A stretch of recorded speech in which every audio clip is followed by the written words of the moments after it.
What's going on, guys? Welcome back to the channel. Today we are going to talk about some of the things that one is going to look at when trying to purchase a used Ford 6.7. Everything we're going to go over is my opinion, and we're going to highlight some important things to check so that you can make an accurate decision on whether or not this is going to be your next truck. All right, guys, let's check this out.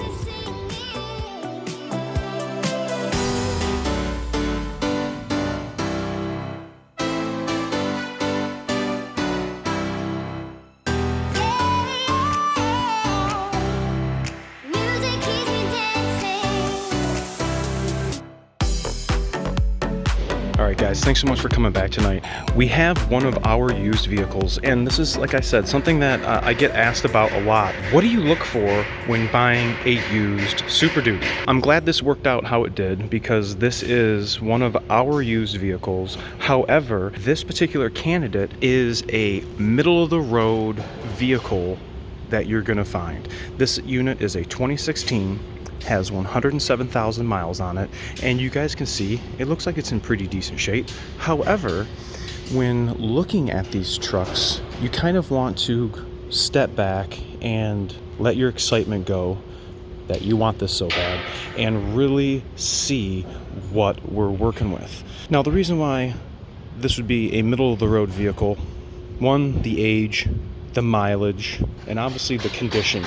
You guys can see right up close here, we're looking at the body panels, the paint, fender liners, lips, everything looks all right. From what I can tell, the vehicle has never been in an accident. It's got great tires.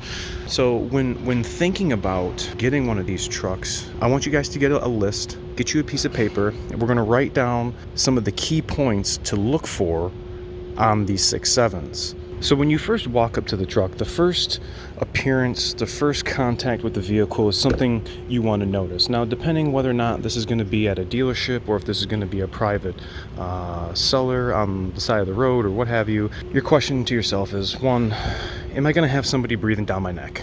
I just want to check this thing out uninterrupted. I want to take it in. I want to smell. I want to look at the condition of the vehicle in and out. This particular truck, when I got in, the seats feel very nice. They're not too worn out. We do got a little part right here, but that's to be expected. This is the seat that's going to get used the most. That's not going to deter me from buying the vehicle. But looking at the cleanliness of the carpet, making sure that we don't have any abnormal stains, maybe indicating that this has been in a flood. Back seat. Does it look like we've had a car seat in here, indented on the leather? No, kind of dirty. Okay, look like maybe we got some dog footprints. Definitely a dog footprint there. So we got Fido rolling around with us. I don't see a lot of hair. It doesn't smell in here whatsoever. It smells fairly clean. I'm a big smell dude, and I'll tell you that the vehicles that I get in sometimes are just horrible, and that is one of the first things you can really tell about a customer and a person is how they're going to keep their vehicle clean, and usually they match the bid. So first impressions on this truck: clean. I like it. It doesn't smell. We got a little bit of mud here, could be some worn out door seals, could just be, dirty, just needs to be cleaned. Paint, door jambs, everything looks great. Really, after you get done with the inside checkout, just do a quick walk around. What do our tires look like? We got some good 30 seconds. We got wheels that are peeling. Looks like all of our leafs are here. We got a 250 model. This is Long Boy. Okay, hitch. Looks like we have some remnants of maybe a hitch being installed. So we could have been towing. Visual inspections, just going through the exhaust, make sure our tips don't look black, because if they black, you know what's up. We're not going to be lifting this vehicle up. I do not have a hoist currently at the moment, but you guys can check this out. A fairly decent truck.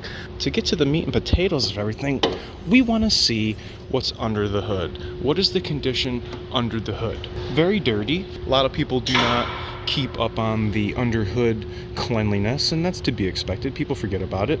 You want to make sure to check your coolant level. I'd advise you guys, once you are getting to the point where you're going to need to think about buying a vehicle, or at least looking at a Super Duty, get you a good LED flashlight and let that aid in your inspections. Picks up oil leaks very well. You can see here the customer is either reminding himself or telling whoever else is changing his oil what exactly is going on. This right here is a key to the puzzle that we don't know. The puzzle is the truck.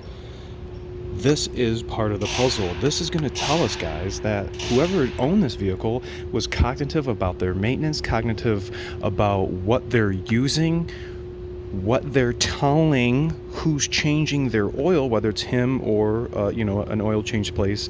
This is good. That is what you want to see.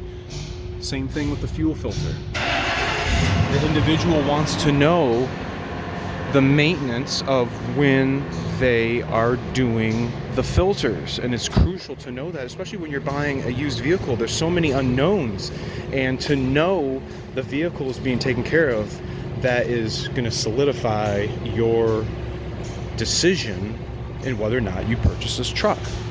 I've already had this air filter out.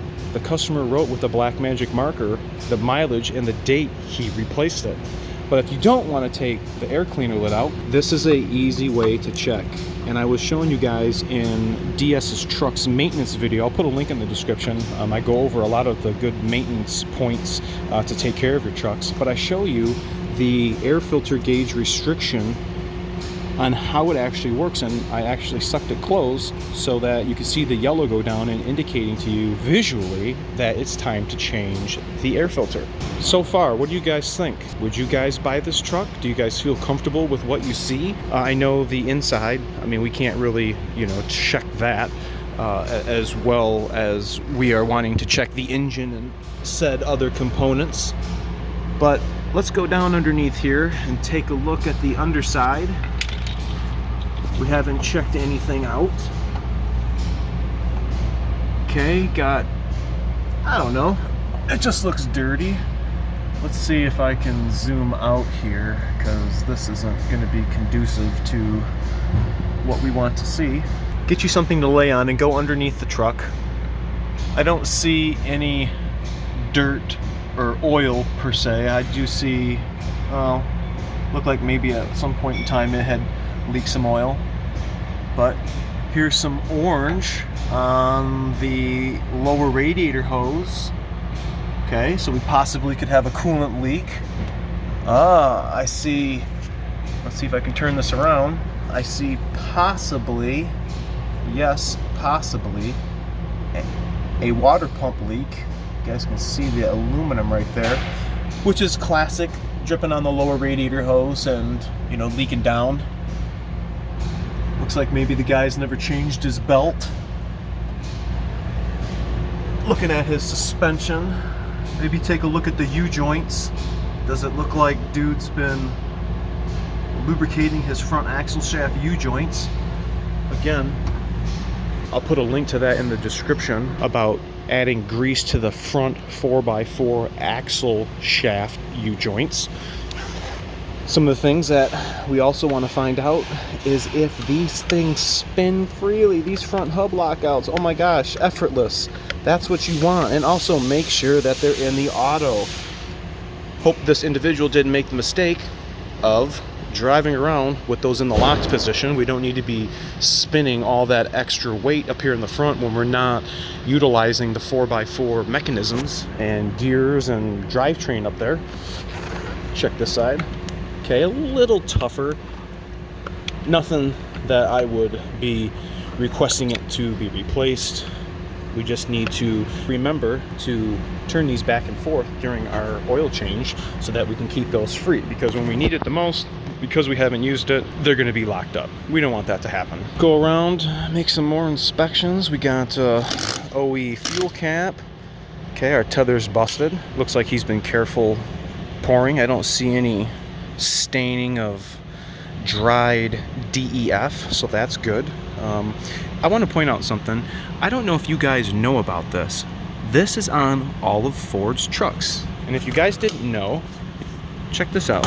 Who wants their fuel cap slinging up against the side of their truck pickup bed? Don't be a fool. Put it on the hook. I don't know if you guys ever noticed that, but I figured I'd point that out. Tailgate, lights. Go around and make sure all the lights work on the truck.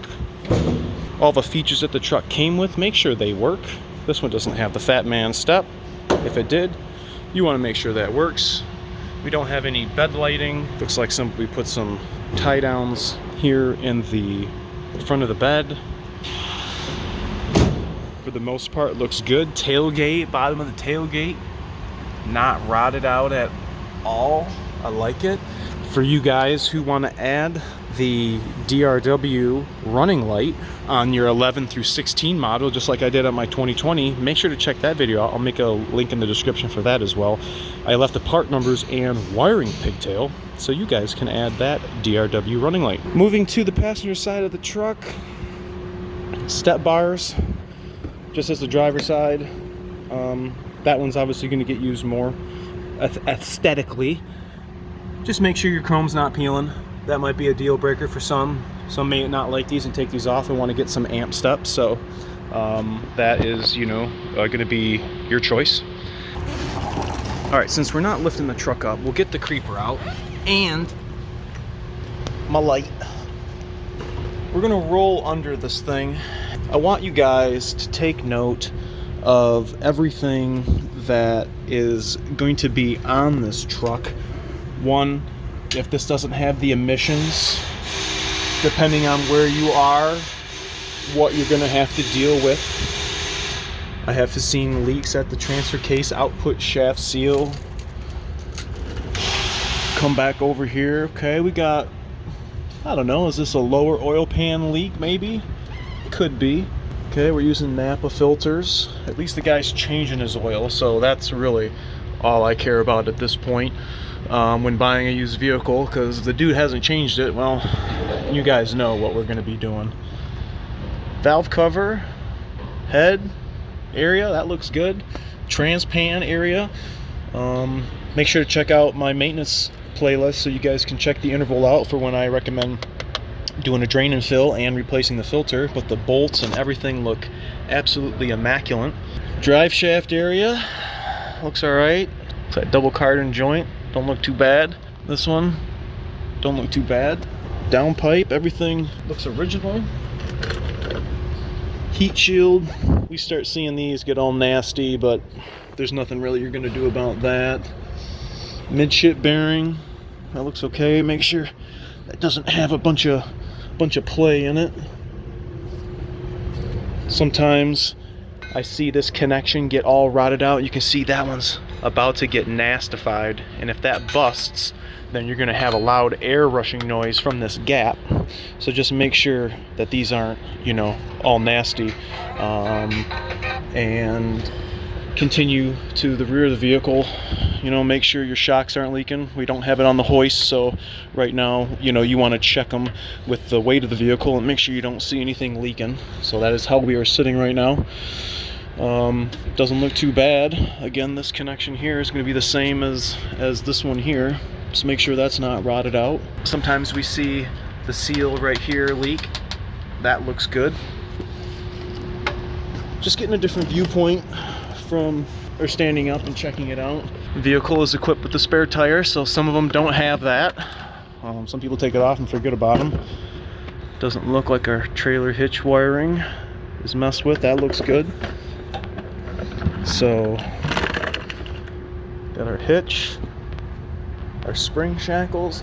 See, like this rust right here, I'm not really worried about. That's going to be normal. But when you start getting rottedness and flaking off metal, that is something you're definitely going to want to stay away from.